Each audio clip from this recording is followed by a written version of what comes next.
Olá, boa noite, tudo bem com vocês? Eu espero que sim. É uma grande honra estar aqui com vocês essa noite apresentando o 35º Tricotando Negócios, um programa especialmente dedicado ao universo do empreendedorismo feminino. E você que é nosso convidado, por gentileza, participe! Anote nosso e-mail tricotandonegócios@gmail.com e curta as nossas redes sociais para que possamos interagir e vocês ficarem por dentro de todas as nossas novidades. E dá só uma olhadinha no look de hoje da nossa querida Cris Rodrigues, um vestido totalmente de crochê, que eu achei lindo, Cris. Eu recomendo vocês visitarem aí o ateliê da Cris, que ela faz coisas lindíssimas personalizadas. Muito obrigada, Cris. E hoje aqui receberemos duas grandes empreendedoras, a Dilma Campos e a Márcia Menucelli. A Dilma Campos ela é fundadora da Outra Praia, uma boutique de criatividade estratégica na área de live marketing. E a Márcia Menucelli é proprietária e diretora do Colégio Estágio, lá em São Bernardo do Campo. Vem comigo então que o Tricotando Negócio está começando e vamos ver a história dessas duas grandes empreendedoras.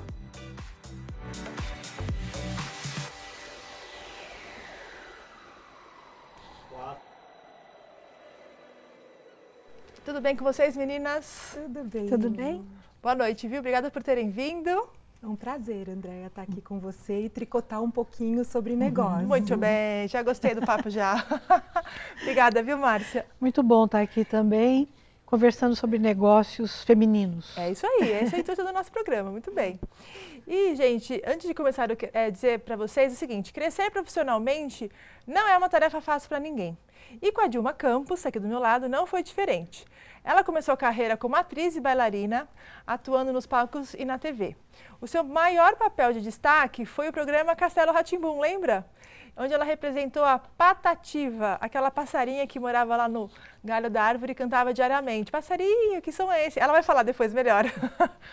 E depois ela sentiu que estava na hora de deixar a carreira artística de lado para encarar novos desafios. Então ela mergulhou no universo do empreendedorismo e, ao arregaçar as mangas e criar a agência Outra Praia, boutique de criatividade estratégica na área de live marketing. Não sei se é live, se é live, ela vai contar pra gente também. Em 2016, ela tornou-se diretora do Comitê Woman Empowerment da Ampro. E ela é o Winning Woman 2016 da Ernst Young, muito legal. E hoje é presidente do Comitê de Relações Humanas da Ampro. Vamos agora saber essa linda história aqui diretamente da fonte com a Dilma Campos. Dilma, era só sua fã lá no Castelo Rá-Tim-Bum, viu? Ai, que delícia, que delícia. Como que era o passarinho? Dá pra você dar você lembra uma palhinha pra gente ainda? Não tem como escapar, não, né, Dilma? Olha, não tem, mas é porque a gente foi muito, tanto eu quanto a Cissa Meirelles, a outra passarinha, muito agraciadas com esse papel. Não era um papel para a gente fazer, eram outras pessoas, outras atrizes que iriam fazer. E quando a gente recebeu esse convite para ir, a gente falou, gente, mas o que é? A gente não sabia. E isso foi tomando uma dimensão, porque no início eram 14 instrumentos, isso há 20 e tantos anos atrás, que tem o castelo, Nossa. né?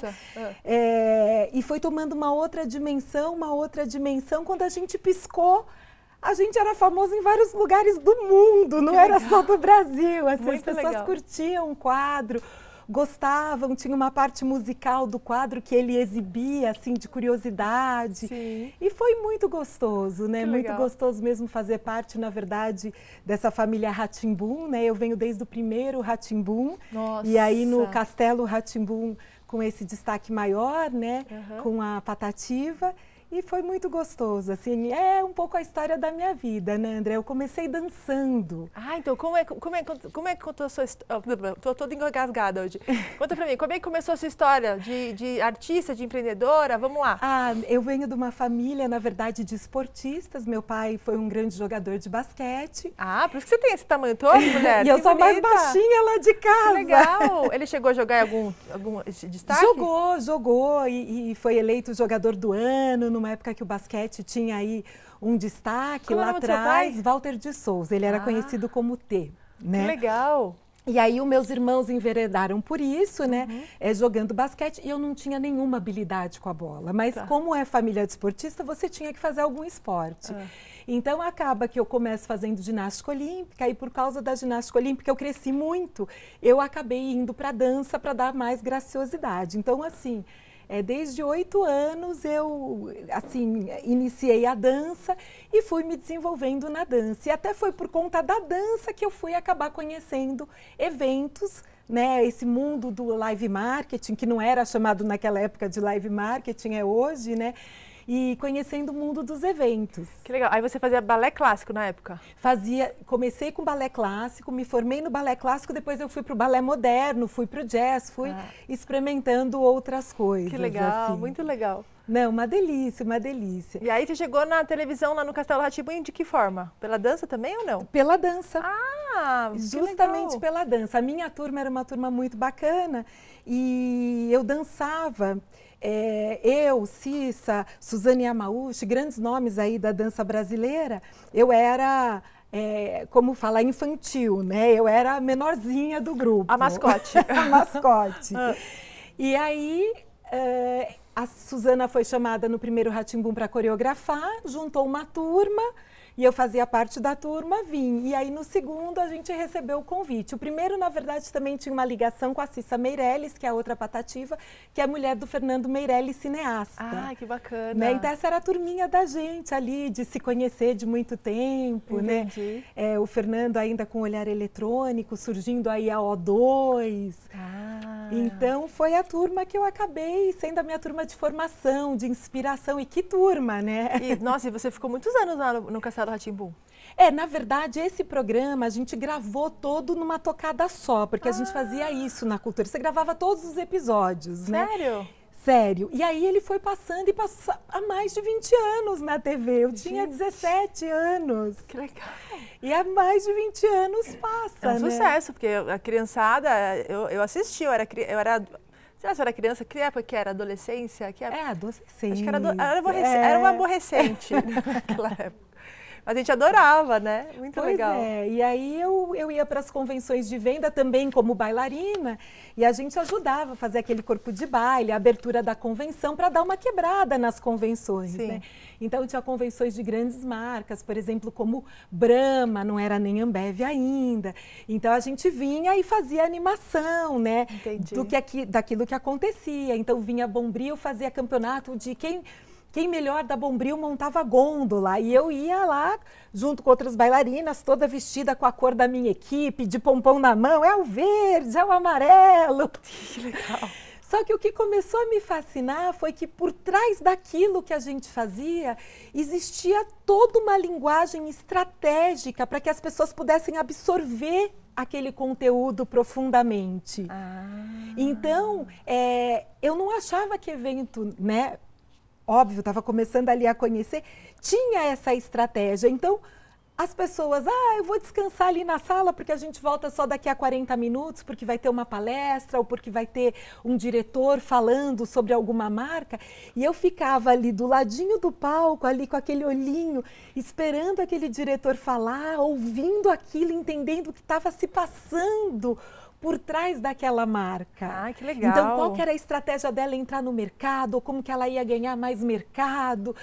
E isso foi me fascinando, e eu fui ficando realmente fascinada pelo mundo dos eventos, e acaba que a gente gravou isso lá pelos meus 18, 19 anos, eu acabo enveredando pelo mundo dos eventos mesmo, né? E aí fui construindo uma carreira dentro disso. Nossa, que bacana. Então, tá vendo só, gente, ó. Ela ia lá para trabalhar, né, ajudar a fazer o evento, como aquelas meninas lindíssimas que participam dessas feiras, desses congressos. Mas ela já estava pensando, já estava ligada que ela tinha que absorver algo mais. Então, ela de vez ficar lá com a mulherada no bastidor ou ia fuxicá-la no banheiro, eu conheço isso aí porque eu também participei muito de um evento, minha mulher, então eu sei como é esse mundo. Ela já estava mais esperta, ela ficava lá nos bastidores, aprendendo, absorvendo outros conteúdos, porque, gente, a gente nessa vida, a gente tem que entender de tudo um pouquinho. Eu falo isso aqui. Não é porque você se formou em direito, ou você é dentista, ou arquiteto, enfim. É muito importante você ter conhecimentos gerais. Então, por quê? Porque um dia você consegue conversar com uma pessoa de uma forma melhor, você sabe introduzir um assunto, às vezes até conquista um cliente no seu negócio por conta dessas suas habilidades extraordinárias. Então, ela já estava lá, Dilma, pescando todo o cenário de marketing, né? Foi boba que não é de nada, né, Márcia? Eu acho que a curiosidade é o que distingue as pessoas. É verdade. Eu vejo nos nossos alunos adolescentes, o aluno curioso, que quer saber mais sobre as coisas, ele vai ter sabe, você já percebe que ele vai ter um diferencial ali para o futuro, que vai, sabe, ter novas oportunidades. É isso mesmo, você falou, né? Curiosidade, ela estava lá, a Dilma estava lá curiosa, que ela falou com os olhinhos ali, curiosas, através desse novo mundo que para ela é uma coisa diferente. E aí você se apaixonou pelo mundo do marketing. Não, me apaixonei pelo mundo da comunicação, né? Porque primeiro que eu gosto muito de gente, falar com gente é o que essas marcas estão fazendo hoje, Sim. né? E com toda uma transformação aí dentro da comunicação, dentro de como as pessoas absorvem conteúdo hoje, né? O que a gente fazia há 10 anos atrás, de entender a amplitude, né, da TV, hoje você já vê que tudo é muito segmentado. Eu assisto esse programa, o Tricotando Negócios, porque ele me traz alguma coisa, senão eu vou assistir outra coisa. Hoje eu tenho essa opção de assistir aquilo que eu quero. Então, a gente conseguir prender, né, esse espectador, a sua marca, né, como comunicador, isso é muito interessante, né? Legal. E o evento vem justamente nessa brecha, assim, né, de como trazer uma experiência diferente para a marca e para o consumidor, de como talvez incentivar vendas através de um programa de incentivo de vendas dentro das empresas, como é que tudo isso se junta numa live marketing, as promoções, né? Então, hoje a gente já vê um caminho ao contrário. Muitos eventos, né, acabam sendo ponto de partida até para aquilo que vai para a TV. Ah, olha lá, tá vendo só que interessante? Então é isso que... Então, gente, só para explicar, ela tá puxando esse caminho para o discurso dela, porque hoje em dia ela tem uma agência que faz justamente isso, que é esse live marketing, que é essa visão estratégica de marketing para realmente as empresas poderem comunicar, passar o recado que ela tem que passar do que a marca dela significa, que é a outra praia, é isso? Isso. Conta pra gente toda dessa outra praia aí. É uma outra praia, por que esse nome? Ah, então, na verdade, eu vim passando por grandes agências, né? E tive chance de trabalhar com grandes nomes, como Fernanda Bujanra, do Banco de Eventos, depois o Maurício Marques, que era da Jom, hoje está na Samba, também do grupo do Banco de Eventos. Trabalhei com Maurício Magalhães na Tudo, trabalhei com Nizango Anais, né, que estava na época na África, depois na N Ideias. E aí a gente foi picado, porque eu falo, empreender é você ser picado por um vírus. É verdade. Eu falo, não tem como, porque você passa a amar aquilo e não de tem uma vacina forma também, tão... né? Não tem. Não dá para evitar, vacina, não dá para evitar. Não tem vacina. E na época a gente começou a trabalhar com a Endeavor, né, fomentadora legal. de empreendedorismo no Brasil. E aí eles davam uma lista do que o empreendedor tinha que ter, né? Ai, tem que ter isso, tem que ter aquilo outro. E eu olhava e falava assim, gente, eu tenho tudo isso. Eu tenho tudo isso. Eu quero empreender, eu quero ter o meu negócio. E aí surgiu a ideia de ter o meu outro negócio. Outra praia, na verdade, surgiu porque a primeira microempresa que eu tive, o meu marido era sócio, se chamava Iman, que era um dos CDs do meu marido. Eu sou casada com um músico. Ah, que legal. E aí ele fez um CD chamado Outra Praia, que ele era muito conhecido como instrumentista e tinha canções, e as pessoas às vezes não sabiam que ele era o compositor daquelas canções. E aí, nessa história, meu marido é um passarinho, né? É um dos passarinhos. Olha, que é deu o passarinho... até casamento esse castelo. Você casou no Castelo Rá-Tim-Bum? Casei quase no Castelo Rá-Tim-Bum. Que legal! E aí, o que aconteceu foi isso. Ele tinha esse disco chamado Outra Praia. E eu falei assim, olha, pra gente fazer uma história, acho que a vida tem que ser feita de histórias. Eu realmente acredito nisso. As marcas têm que construir história e a vida tem que ser feita de história.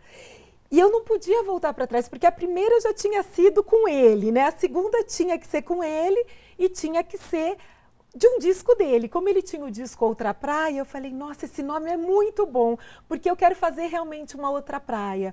Eu não quero uma agência, eu quero uma boutique, que a gente consiga dar para os clientes um atendimento diferenciado, uma coisa que seja muito gostosa de fazer, né? Que a gente tenha muito prazer em trabalhar, né? Que legal! E aí foi por isso que surgiu a Outra Praia, essa boutique, né, de criatividade estratégica dentro da área do live marketing, porque eu sempre digo assim, Fazer evento é muito fácil, mas a hora que você pode inventar, né, o que você quiser. Mas quando você tem um tempo para aquele evento ser executado, um budget, né, um valor que o cliente dá para você disponível para aquilo, a estratégia tem que estar realmente alinhado, porque é o que eu falo, isso para mim é igual a resultado. Hoje não tem mais eu vou fazer uma festa, hoje eu estou fazendo um evento, uma experiência de marketing ou de marca, né? E o que eu estou dando para o cliente, o que eu estou voltando para você? Um resultado concreto daquilo que a gente está fazendo. Perfeito. Muito bom, mulher. Nossa, avião, viu? Essa passarinha aqui voou alto, minha filha. E a Dilma Campos trouxe algumas fotos também para mostrar sobre o dia a dia dela de empreendedora. Vamos dar uma olhadinha? De passarinha do Castelo Rá-Tim-Bum para dona de agência da outra praia. Olha, pois que legal. Foi um voo. Muito legal. Isso é lá no escritório. Esse é o logotipo? Esse é o logotipo. Na verdade, a gente futuramente quer ser conhecido só por esse guarda-sol aí, que faz várias coisas do live marketing bem colorido. Que legal. Né? Eu imaginei que fosse um guarda-sol mesmo. Legal. Então, a gente fala, essa é a nossa praia, a nossa areia e o nosso guarda-sol ali. Bacana. Nessa praia. Tem mais fotinhos aí? Vamos ver. Olha lá. Aqui no Itaú Mulher Empreendedora, né, que é um evento que a Rede Mulher faz, da Ana Fontes, né? Eu sou influenciadora lá, sou mentora lá, assim, o que eu posso devolver do muito que eu recebi, eu faço. E essa foi uma palestra, assim, muito bacana, onde eu falo da minha vida, mostro foto da gente pequeno, mostro meus irmãos, da assim, trajetória. Dessa trajetória toda. Que legal. E aqui foi ótimo. A Tieco, quando eu fui selecionada para o Winning Women da Ernst Young, da UI, né? Que é um programa divisor de águas. Ó, as inscrições estão abertas agora até o dia 30 de março. Que legal. Mulheres empreendedoras, se inscrevam. É um programa que realmente... assim, ele te coloca dentro primeiro, de um grupo super bacana de mulheres empreendedoras. Então, você tem a Luísa Helena, a Tieco Aoki, a Bel Hamberg, que foi minha outra mentora. E você ganha 2 mentoras que ficam 1 ano com você te mentorando no seu negócio, olhando o seu negócio de forma diferente. Mas elas não olham superficialmente, elas mergulham. E aí, tudo que você precisa de artifício da Ernst Young, a UI vai colocando para você. Que legal, olha lá. Uma pessoa para ver gestão, para ver fluxo de caixa. Bom, e essa foto, onde será que é? Aqui também na outra praia. Aí já na agência. Na agência. Olha que foto linda. Quem pintou lá foi a Kalina, virou uma bolsa de praia também. Que legal. Show de bola, olha só, falei que essa passarinha aqui voou alto, essa Dilma aqui, viu, minha filha? Foi bem bacana. Muito legal. Né? Pessoal, a gente vai fazer um pequeno intervalinho e logo, logo a gente volta com mais histórias aqui no Tricotando Negócios. Aguarda só um minutinho.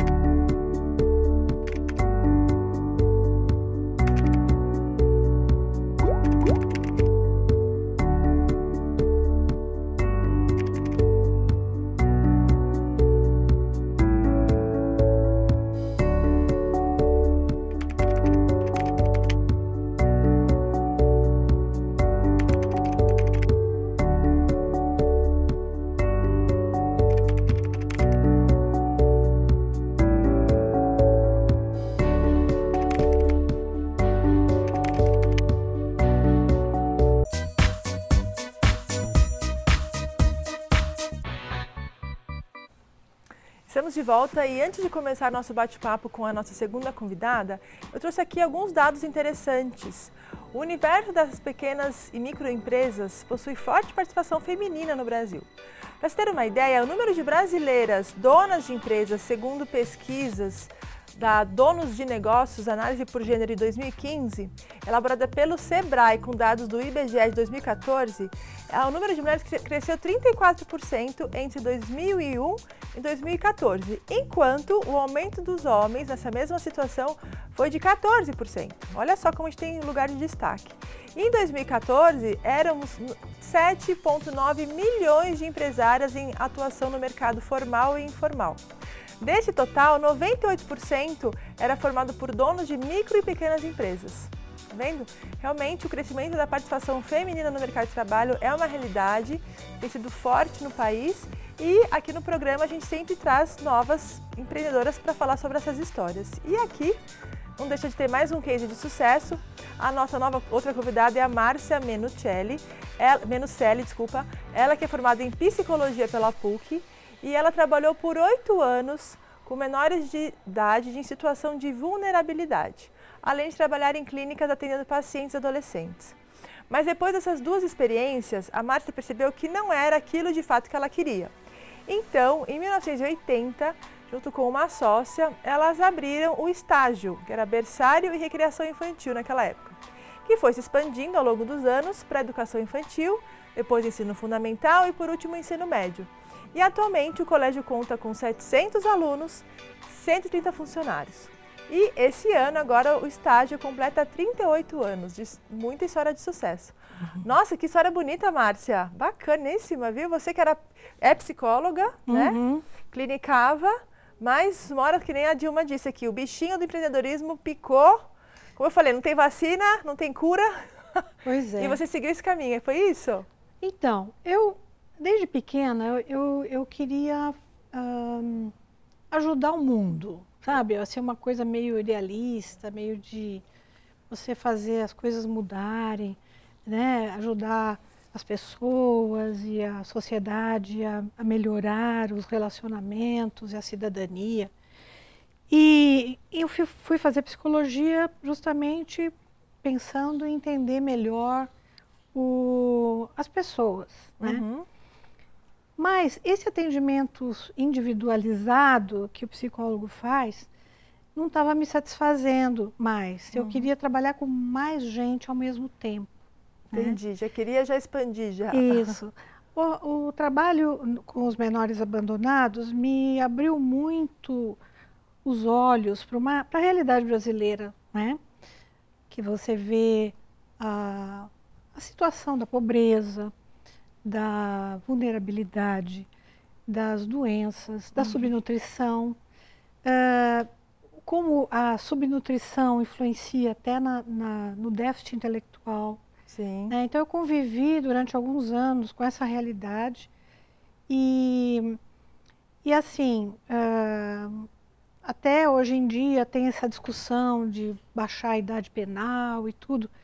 É uma coisa muito difícil isso, porque o nosso país não provê a população com uma proteção, né, social.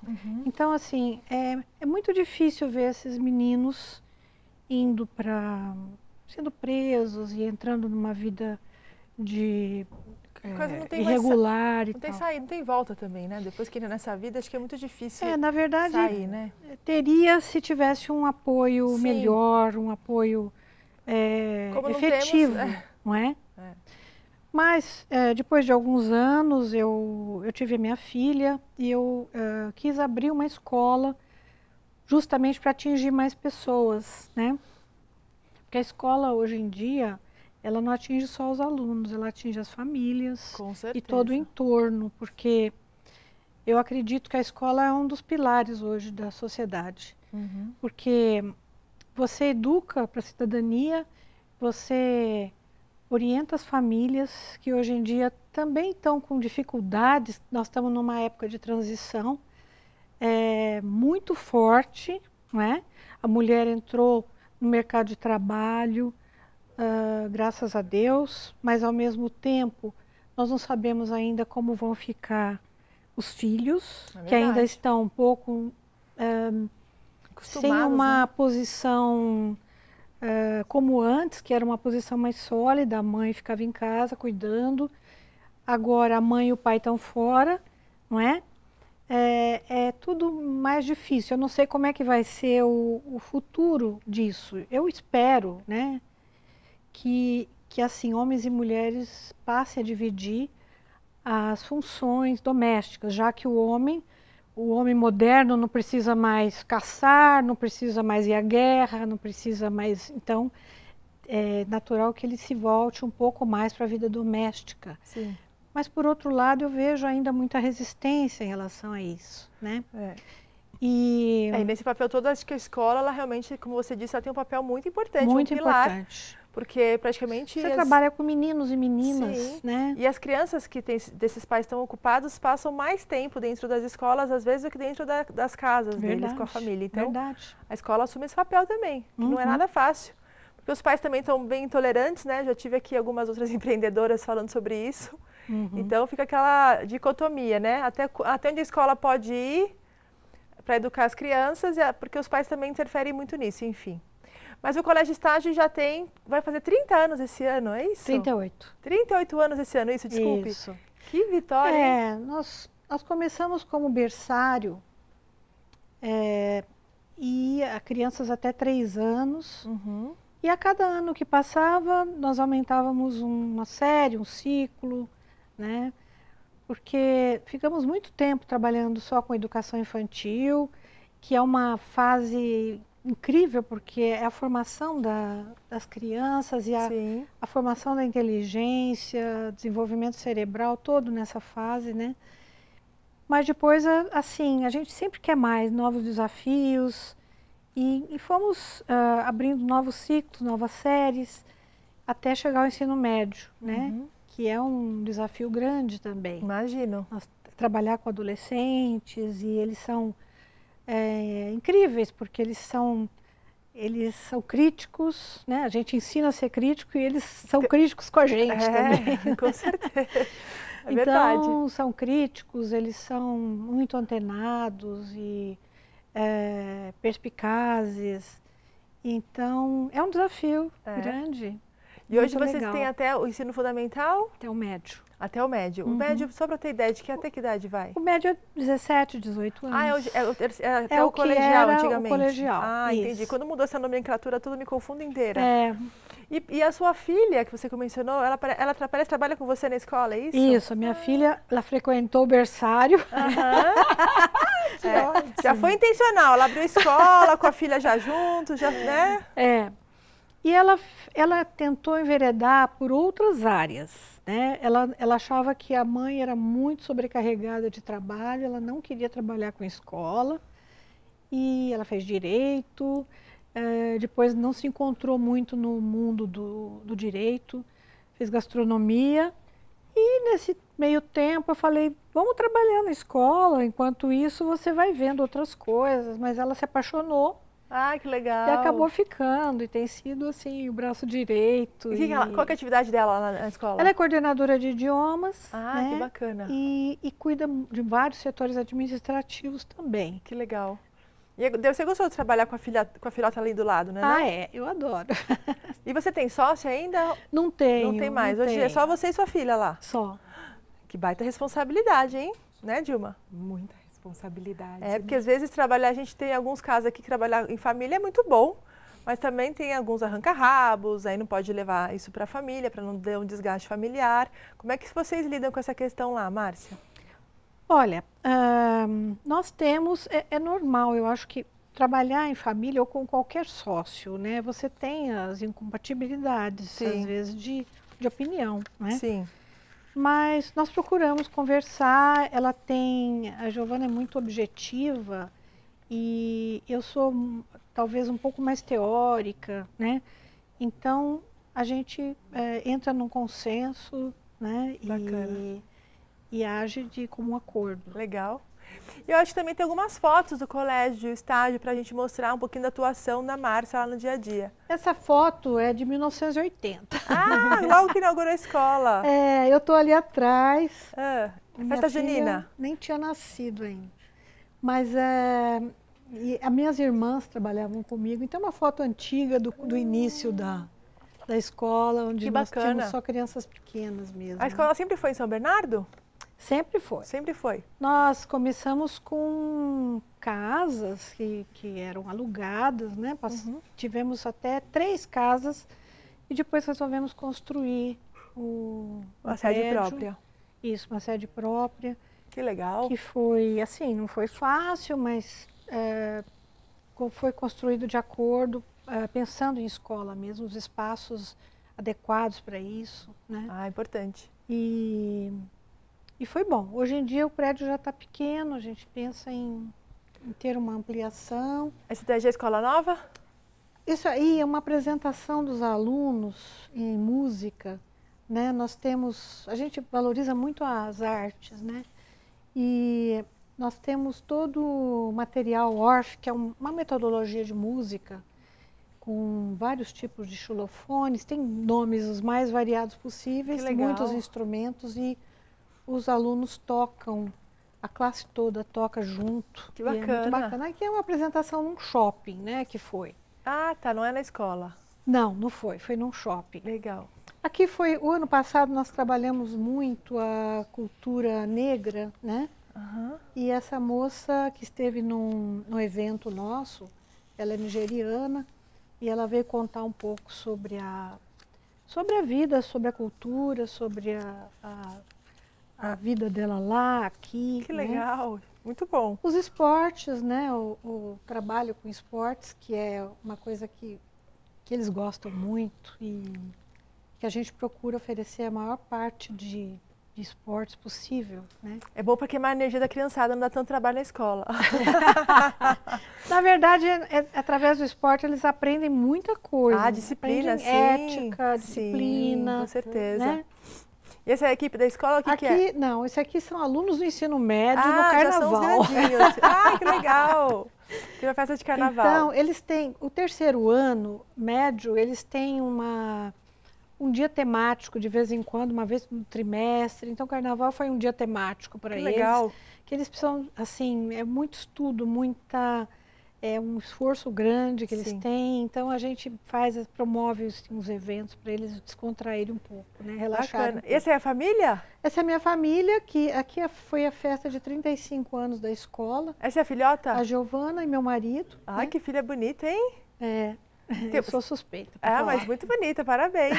O maridão também trabalha com você? Não, meu marido é médico.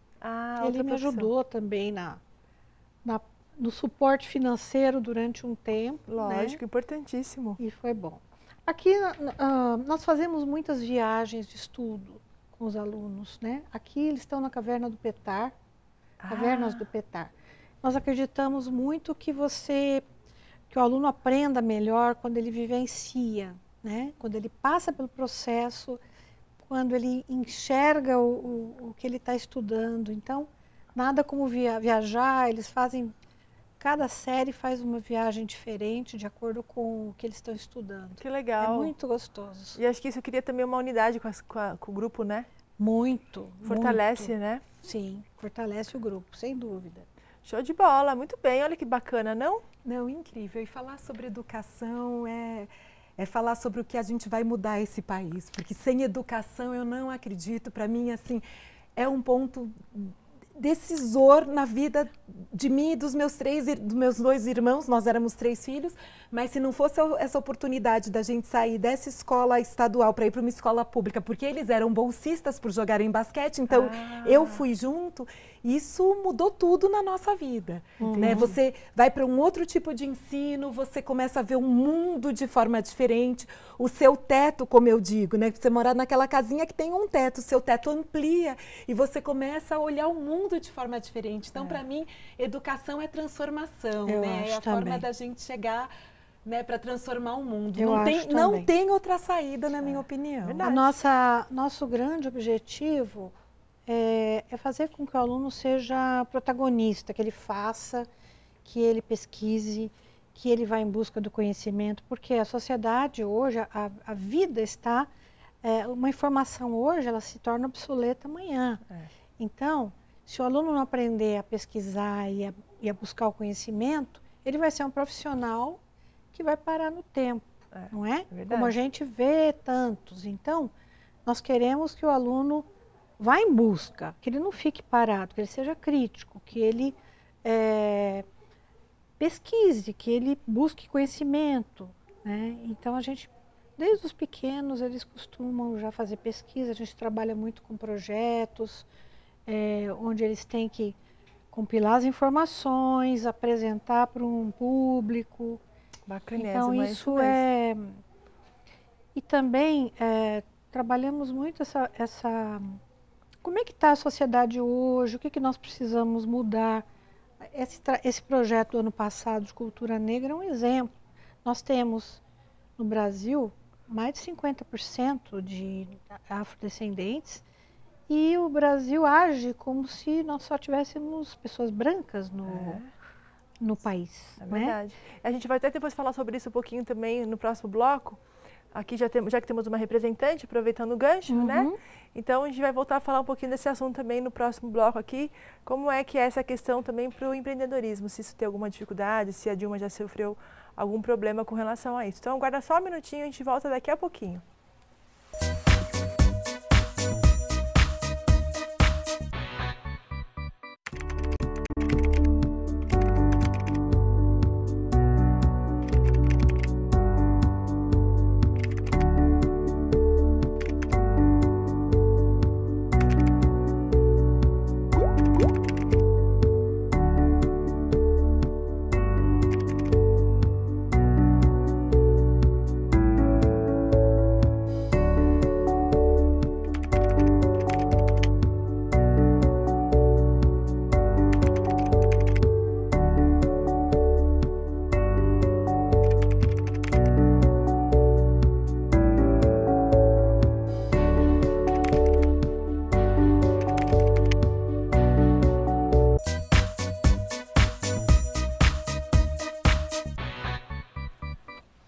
Estamos de volta e as discussões sobre os desafios do empreendedorismo feminino é um assunto que está sempre em pauta quando se fala de negócios criados ou geridos por mulheres. Embora muita gente acredite que a questão do empreendedorismo feminino já tenha sido totalmente absorvida pela sociedade moderna, a verdade é que ainda existem muitos desafios e barreiras a serem vencidas. Uma pesquisa inédita realizada em 2017 pela Serasa Experian descobriu as características e aspectos demográficos dos 4 perfis de microempreendedores dominantes no Brasil. Temos o malabarista, o realizador, o autônomo e o arrojado. Segundo o levantamento, as mulheres estão mais concentradas no malabarista. Não sei porquê, né, gente? Tem que fazer um monte de coisa, enfim. Mas pessoas que sabem que o dia a dia é a verdadeira escola de como empreender e contornam as dificuldades com muito otimismo. É isso que a gente vê aqui no nosso programa. Chegando a 40% do total. Os homens também predominam no mesmo grupo, porém com menor intensidade, 33%. E falando sobre isso, sobre essas manobras do dia a dia da vida que a gente tem que viver aqui, ainda mais quando as mulheres resolvem empreender, que eu volto aqui conversando com nossas tricotanas, a Dilma Campos e a Márcia Menucelli. A gente encerrou o último bloco, meninas, falando sobre essa questão que a Márcia levantou aqui, que é importante, a questão racial, né? E eu acho que é importante a gente mencionar sobre isso aqui, porque você já deve ter acompanhado o número de empreendedoras negras, até que vieram aqui no nosso programa, eu me lembro só de 2, que é a minha querida amiga Eni Lima, aliás, um grande beijo para você, e a Dilma Campos. Então, assim, claramente, é claro que o reflexo da nossa realidade brasileira no empreendedorismo feminino também tem barreiras, como eu disse no texto aqui, e também tem crises que precisam ser alcançadas. Dilma, conta pra gente, você acha que o fato de você ser uma pessoa afrodescendente, você teve muitas dificuldades ou nenhuma dificuldade para empreender? Como é que você vê essa questão? Eu tenho que, para responder essa pergunta, voltar um pouco na formação que a gente teve, né? Sim. Quando tivemos a oportunidade de sair da escola pública e ir para a escola particular, existia uma cobrança da minha mãe muito firme em cima dos filhos. Então, eu me lembro bem do meu irmão estava indo, acho que para a 6ª série, né? O 6º ano aí. E ele tinha 4 matérias no colégio público e passou a ter 14 matérias no Ângulo Latino, que era um colégio muito forte em São Paulo. Nossa! E óbvio que ele não deu conta. Então a minha mãe, para dar um exemplo para os outros filhos, para mim e para o meu irmão menor, pega ele no final do ano, porque ele tinha repetido de ano, ele não tinha conseguido acompanhar, leva ele na porta do supermercado e disse o seguinte: você está tendo agora a chance de olhar outros exemplos e outras coisas. Você não quer se dedicar aos estudos, só isso vai fazer você vencer. Então você vai descer e vai fazer pacote de supermercado. Agora, porque pra gente, o negro que era bem sucedido, ele era gerente de supermercado. Entendi. Que Esses coisa. eram os nossos exemplos, né? Entendi. Hoje, graças a Deus, tudo está mudando, né? Aham. Tem ainda muita coisa para mudar. Então, a formação da gente era chegar em casa feliz e falar, nossa, eu tirei 9 na prova. 9. Sua obrigação era tirar 10. Ai, então sua mãe e teu pai eram muito rígidos. Não, a minha mãe, né? Que é Sua quem mãe. ficava em casa com a gente, né? Meu pai tinha essa Sim. coisa mais tranquila, mas a minha mãe tinha essa formação porque o que ela acreditava é que se a gente tivesse uma boa educação, isso distanciaria a gente, colocaria a gente em outros lugares, né? Então isso era muito, muito importante para ela. E foi nisso que ela focou, tanto é que meu irmão mais velho hoje acabou de ser aprovado no doutorado, né? Ele é um Olha. bucomaxilo, um dentista. Então, assim, foi isso realmente, assim, o esporte deu muita coisa para eles, abriu muitos caminhos. Meu irmão menor teve a chance de estudar nos Estados Unidos por conta do esporte, foi para uma universidade lá. O outro acabou que teve a universidade inteira de odontologia dele paga por um clube. Olha Então, assim, só. abriu realmente muito... Assim, muita Oportunidades. coisa, muita oportunidade, como abre até hoje, Sim. né? Não é diferente nas universidades dos Estados Unidos e daqui, a gente que tem muita influência da cultura americana, a gente vê que não é diferente. Só que o Brasil é um país que tem aí os seus 53% de uma população declarada negra. Por que eu coloco declarada negra? Porque aí você tem uma série de coisas que remetem lá à abolição da escravatura, até a escravatura, a concepção do Brasil como país, essas diferenças entre a gente e os Estados Unidos, né? Então, assim, resumindo, né? Os Estados Unidos, eles fizeram a lei da gota única. Se você tivesse uma única gota negra, você é negro. Não importa a sua aparência. E no Brasil, eu posso decidir chegar lá e colocar na minha certidão ou na minha identidade que eu sou branca. Eu decido aquilo que eu sou. Olha então, isso. aí você já tem um desvio muito grande em saber quem são realmente os afrodescendentes e quem não são. Então, imagina essa população, o quanto cresce entre os pardos, né?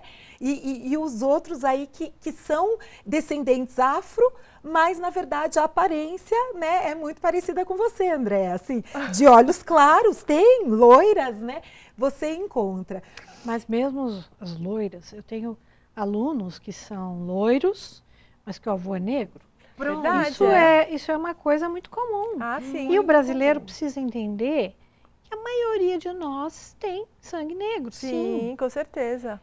Mas E aí, você quando começa a empreender, né, ou quando começa a alçar, eu que fui diretora, né, de grandes agências, se você parar para brigar por isso todo dia, você não anda para frente. Então, você precisa andar. E o meu pai sempre dizia assim, se as pessoas entenderem de uma forma sensível aquilo que você está passando, talvez eles olhem diferente para você. Se você brigar, talvez eles não entendam aquilo da forma como deveria entender e muitas vezes você vai perder a razão. Então, a gente vai abordar, sim, sempre abordou muito esses assuntos, mas o assunto abordado em casa desde a formação, por que a gente precisava estudar tanto? Porque nós éramos negros e para a gente sobreviver, a gente tinha que ser 5 vezes melhor que qualquer outra pessoa. Gente, naquilo que a gente fosse fazer. Então, você já vai com um instinto que tudo que você tem que fazer tem que ser muito perfeito, muito bem feito. Você não pode estudar pouco. Você tem que saber exatamente aquilo que você está fazendo e aquilo que você está falando. Então, a gente já cresceu com isso, né? Que isso era o que iria diferenciar a gente. Então, você já vem com uma carga. E eu acho que... eu me vi nessa situação, talvez quando eu escolhi e escutei um comentário dentro de uma grande empresa no Rio de Janeiro, junto com o presidente e toda a vice-presidência, e eu estava apresentando, eu não tinha ainda nem a minha empresa, né? Eu estava apresentando um projeto muito grande, e aí foi quando um diretor falou para mim assim, o vice-presidente, você não se incomoda com isso? Em ser a única negra a estar aqui, estar com o presidente dessa empresa e com outros vice-presidentes.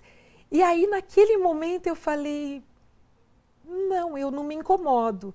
O que me incomoda é não ter outras como eu, ou outros como eu, na sua cadeira de vice-presidente, para que a gente possa ter exemplos, né? Então, assim, meu pai foi um grande exemplo, que saiu do esporte, conseguiu, dentro da vida, atingir alguns pontos que dentro do nosso bairro muito pouca gente saiu.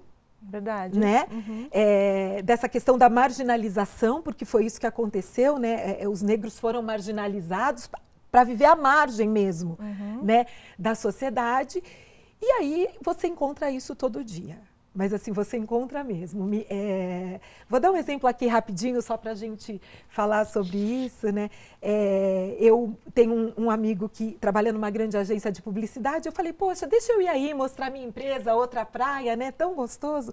E ele é uma pessoa muito engraçada, então ele falou assim para a secretária, olha, quando chegar aí a presidente da outra praia, você já me liga, me avisa que eu quero fazer uma brincadeira com ela. E eu cheguei 15 minutos antes, né, da reunião, falei, olha, avisa que eu tô aqui. Bom, e passado mais 5 minutos, mais 10 minutos, mais 20 minutos, eu falei, você já avisou que eu vim? Daí ela falou, eu já avisei que você veio. E ele me liga, eu na recepção da empresa dele. Onde você tá, sua louca? Você esqueceu de mim? Eu falei, amigo, eu tô aqui há meia hora. Ele falou, mas ninguém me avisou. O que está acontecendo? Eu falei, mas eu perguntei, ela falou que avisou. E aí ele liga para ela e fala, oi, peraí, minha amiga tá aí sentada, eu falei que a presidente da outra praia, eu falei que era para você falar isso. E ela fala, não, chegou uma pessoa da outra praia, mas eu acho que ela tá esperando a presidente chegar. Não poderia ser eu, negra, a presidente da outra praia. Nossa, gente, que absurdo isso. Né? E aí ele falou, não, mas é claro que ela é a presidente, inclusive ela tem nome de presidente, pergunte o nome dela. Óbvio que meu nome é Dilma, já tinha aí um trocadilho que era a piada que ele queria fazer, mas no final, coitado. Gente, né? O preconceito, infelizmente, ele tá arraigado. Olha, que pena isso, viu? Mas eu fico muito feliz também, assim, por toda essa dificuldade que vocês têm, saber que você foi uma vitoriosa, com o teu esforço, com o esforço da tua família, que soube agarrar as oportunidades que a vida te deu, quer seja pelo esporte, quer seja por uma outra alternativa, mas vocês tiveram essa garra e foram em frente. E tem que estudar 5 vezes mais? Vamos estudar 5 vezes mais. E eu acho que é muito orgulho trazer você aqui e mostrar, assim, que tem presidente da outra praia negra aqui, e eu acho que tem um lugar de destaque para você. Então, eu fico muito feliz de você contar essa história pra gente. E essa a importância que a família tem em tudo que uma criança faz e almeja é muito importante. Quer dizer, a mãe dela era exigente com ela e com os irmãos. Isso fez toda uma diferença. Com certeza. Se você tem uma baixa autoestima e não almeja nada para as filhas mulheres, que isso é muito comum também. O que antigamente se almejava para as filhas mulheres? Um bom casamento, não é? Talvez um trabalho de meio período. Você vê mulheres mais velhas que faziam magistério porque podiam trabalhar meio período, 4 horas. Para cuidar dos filhos, voltavam para casa e tudo mais. Então, assim, a importância da família é muito grande. É verdade. Né? Tanto na questão racial como na questão feminina também. Né? Porque eu lembro que meu pai falava assim, eu sonho para você o melhor. Eu quero ver você fazendo o melhor que você pode fazer. Né? Agora, se ele tivesse dito, eu espero que você tenha um bom casamento, talvez eu não fosse empreendedora, não é? Não sei. Essas coisas marcam muito. Com certeza, é verdade. E você tocou num ponto muito importante, né? As mulheres, elas realmente têm uma baixa estima. Assim, a partir do momento, elas vêm com uma autoestima até a adolescência, né? E ali a questão hormonal, tudo vai se transformando, né? Numa baixa estima. Então, eu que pego muito e dou muita palestra, né? Para mulheres empreendedoras aí, é o que a gente procura trabalhar, a gente pode ser o que a gente quiser. E você, então, fala sobre isso. Você, inclusive, da questão, da questão de empoderamento que você trabalha com a Ampro, conta pra gente, que a gente passou muito rapidinho sobre isso, que eu acho que é importante para as pessoas conhecerem esse assunto. Isso. Na Ampro, que é a associação, na verdade, de marketing promocional, né?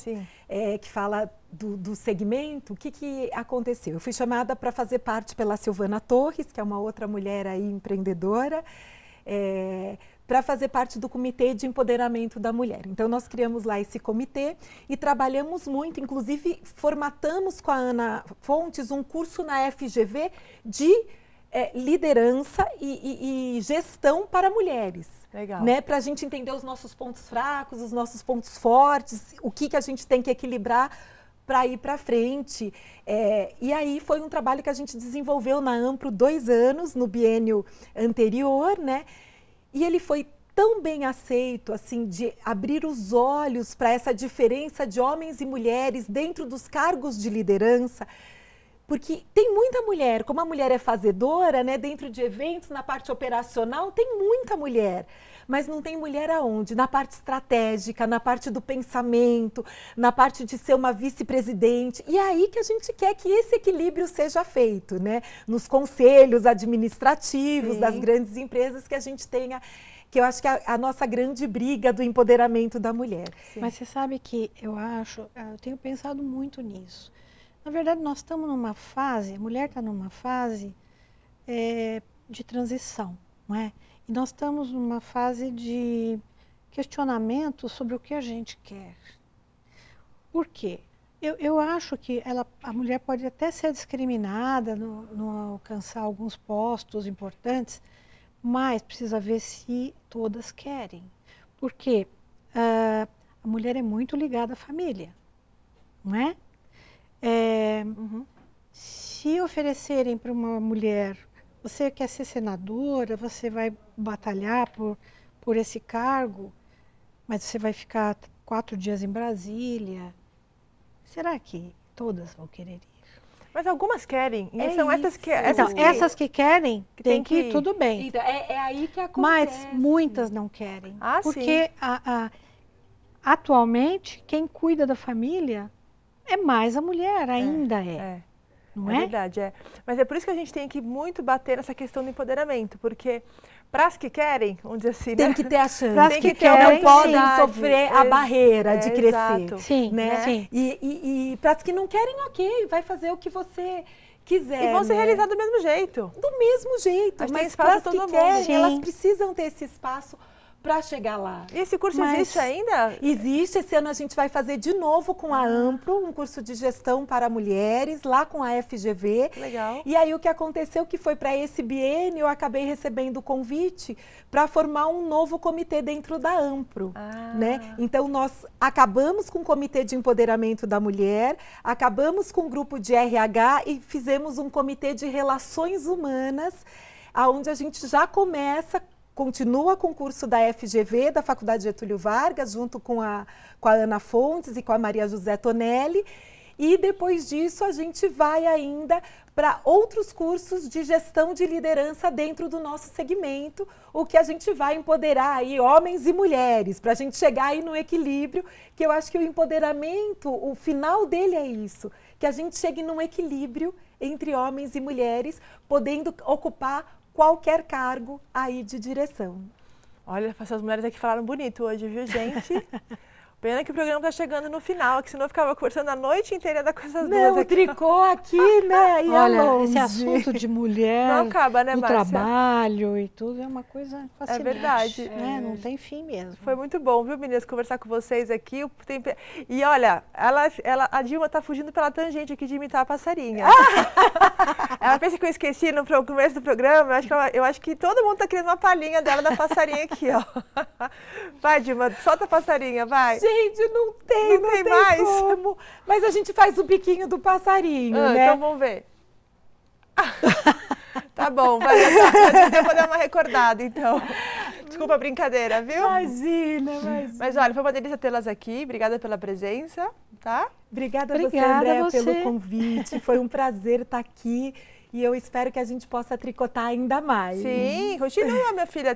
Vocês viraram tricotandas agora. Agora tem o pós do programa, que é muito grande também. Obrigada, viu? Obrigada, viu, Márcia? Eu agradeço também e estamos aqui para conversar sobre mulheres quando você quiser. Legal, tá ótimo.